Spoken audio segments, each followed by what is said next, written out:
John, oh suster yang luar biasa, terakhir para suster, saudara-saudari, umat beriman yang dikasihi Tuhan. Hari ini hari yang sangat khusus bagi Putri Maranatha, di mana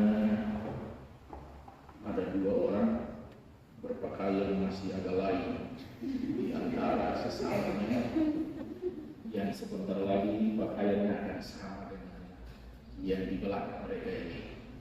Kemudian yang di belakang mereka dua, sebentar juga ada kembali dua, 9 orang tadi, 11, yang begini juga. Wah, mereka sobat, saya sangka mereka sudah senior.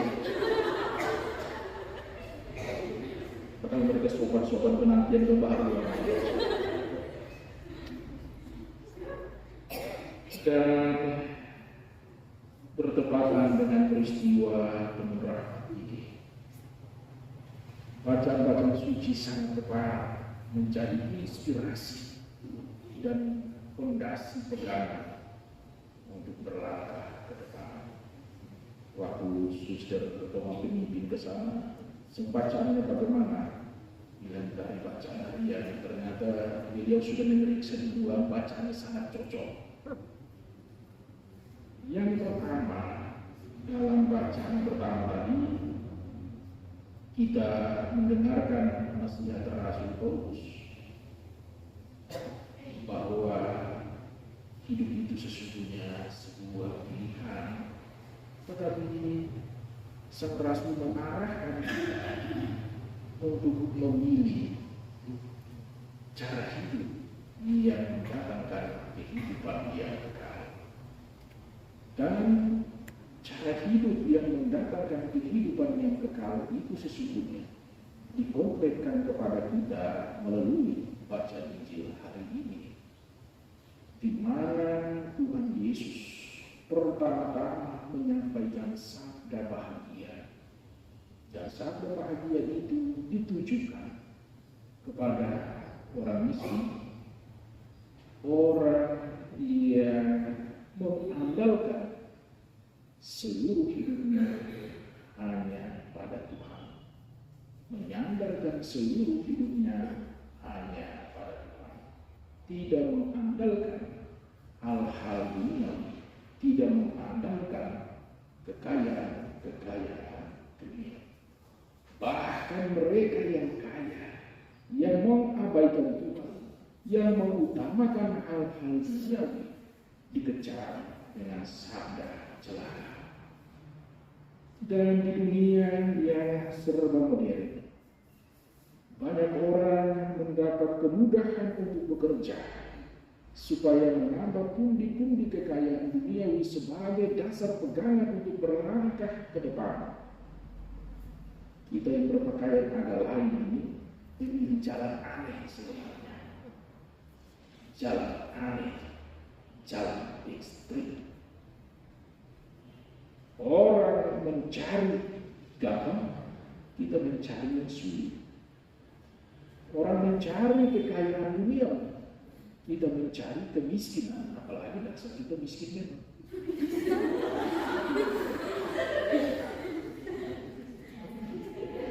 Tetapi sesungguhnya dalam kemiskinan material, kemiskinan jasmani itulah kita memiliki kekayaan iman, kekayaan hati, kekayaan rohani yang oleh Tuhan mengangkat kita sebagai orang-orang yang berbahagia. Lalu kekayaan hati, kekayaan rohani yang bagaimana? Ini yang kita bingung. Jangan sampai setelah ini kamu kedua protes bilang, kami tidak bahagia di jalan ini. Protes beliau di sana. Protes beliau di salib sana, protes beliau di sana. Para suster yang terkasih, saya juga secara pribadi kadang merenungkan perjalanan hidup kita yang saat ini. Lalu saya berpikir tentang fakta pemberani Kelahiran kita, waktu kita lahir, semua dalam keadaan polos, tidak apa-apa. Pakaian pembalut tubuh pun kita tidak bawa keluar dari rahim seorang ibu. Tidak tahu. Jadi senior itu selalu menguatkan kami waktu masih di TUI. Waktu kita lahir dari rahim seorang ibu, satu atribut duniawi pun kita tidak bawa. Tidak bawa. Yesus yang adalah Tuhan ketika menjelma menjadi manusia pun lahir dari rahim Bunda Maria, tidak membawa satu pakaian. Bahkan dia adalah Tuhan pemilik segalanya, kemiskinan dan kesederhanaan lebih ekstrim lagi. Ini mereka ini mungkin ada yang lahir di rumah sakit mewah ini. Tetapi Yesus lahir di kandang.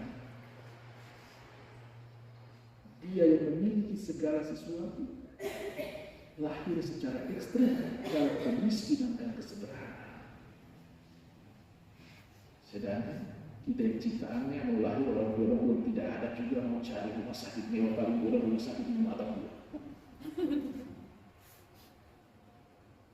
Dan dia yang memiliki segala sesuatu, dan segala sesuatu diciptakan dengan dan melalui dia yang adalah satu. Ketika tampil di depan umum di dalam kemiskinan dan kesederhanaan, ketika Yohanes Pembaptis sedang mengalihkan murid-muridnya untuk mengikuti Yesus Kristus, mereka bertanya, di manakah engkau tinggal? Pada akhirnya dia mengatakan, anak manusia tidak mempunyai tempat untuk meletakkan kepalanya. Sangat sedih.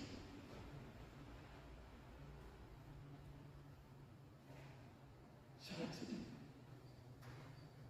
Anak manusia tidak memiliki tempat untuk meletakkan kepalanya. Sebuah jawaban yang menghadirkan cara hidup yang ekstrim, sederhana dan miskin. Sebuah jawaban dari Yesus Kristus tentang lepas bebas dari hal-hal dunia. Masya Allah, jangan sampai kamu takut bilang, wah ini jangan sampai kami tidak makan lagi. Itu berurusan dengan beliau bisa. Tetapi saya mau katakan, semua ini atribut tambah dari cara kita lahir saja.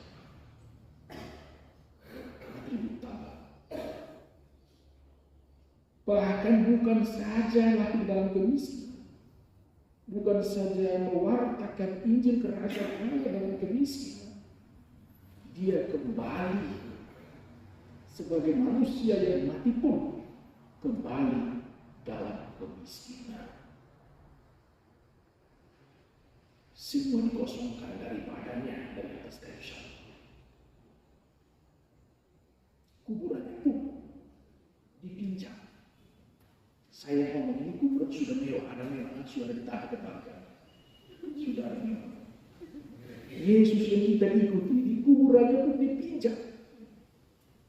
Kuburan orang lain. Apa yang mau dibahasakan kepada kita? Disinilah definisi kebenaran dapat kita mengerti maknanya, yaitu kesesuaian antara perkataan dan perbuatan. Yesus mengajarkan tentang kemiskinan dan kesederhanaan, perbuatannya pun menunjukkan kemiskinan dan kesederhanaan. Itu kebenaran. Dan kamu mau perbaharui kaum itu tentang 3 tahun itu toh? Miskin juga toh? Jangan protes bilang, suster, disuruh miskin kenapa harus ini? Kamu lagi miskin supaya jangan cari yang kaya lagi kan? Maka saya selalu mengatakan, kalau memang benar, semua yang lain ini atribut tambahan, maka kita berjuang untuk menjadi orang-orang yang kaya di dalam iman, harapan, dan kasih. Kita kaum berjuang tidak bisa mengandalkan kepintaran, karena orang lebih pintar dari kita. Tetapi banyak orang tidak rendah hati, dan kita ambil yang rendah hati menjadi orang-orang yang kaya di dalam iman, harapan, dan kasih. Itu yang banyak orang pintar tidak miliki.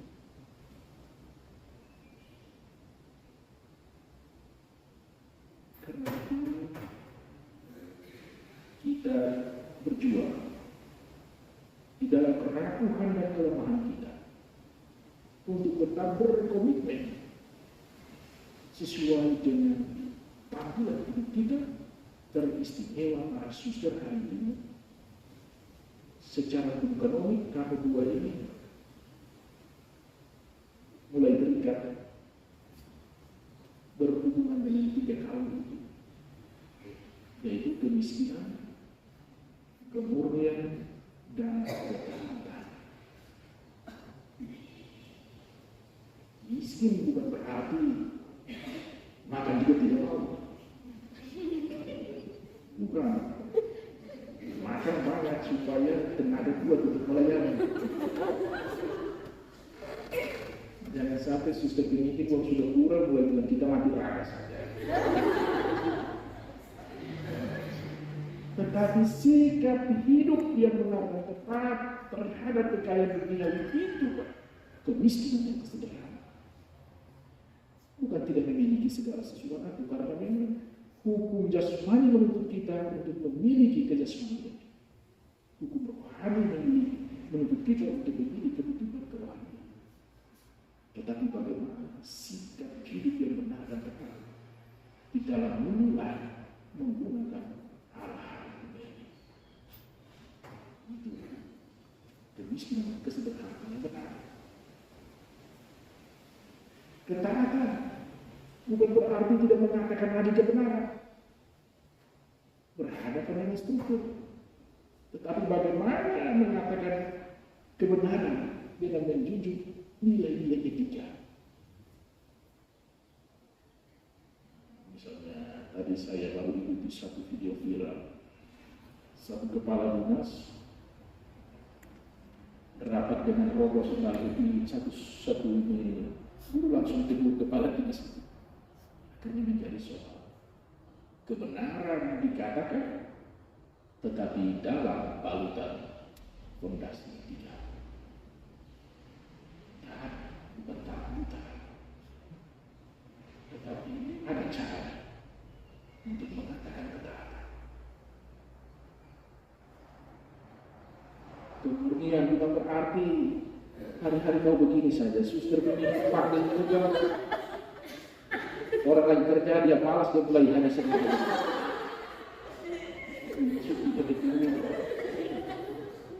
Dia jalan di jalan ini begini, saya sampai panggil orang begini.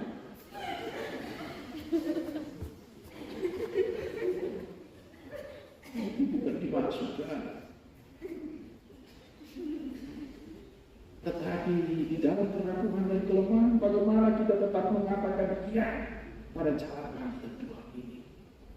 Orang kudus bukan karena masa lalunya yang tidak berdosa, tetapi orang kudus selalu memperbaharui diri dengan iman dan perbuatan terhadap Tuhan. Dan pada akhirnya dia menutup ruang perlahan-lahan kepada dosa dan terarah kepada kemurnian dan kekudusan. Jadi bukan berarti jam kerja juga kalau di depan kamera. Itu malas. Itu munafik, dan munafik itu yang dikecam oleh Yesus dalam sabda bahagia tadi. Maka mari kita menunjukkan kekasih kita sebagai murid Tuhan sesuai dengan panggilan kita masing-masing. Tuhan memanggil kita bukan karena kita sempurna, tetapi karena Tuhan yang hendak bebas melihat siapa sesungguhnya kita, dan dalam kerapuhan dan kelemahan kita mengatakan ya terhadap panggilan itu, dan selalu terbuka pada rahmat kekuatan Tuhan itu, supaya kesempurnaan Tuhan yang memampukan kita untuk tetap mengatakan ya sampai akhir hayat di dalam panggilan kita masing-masing. Amin.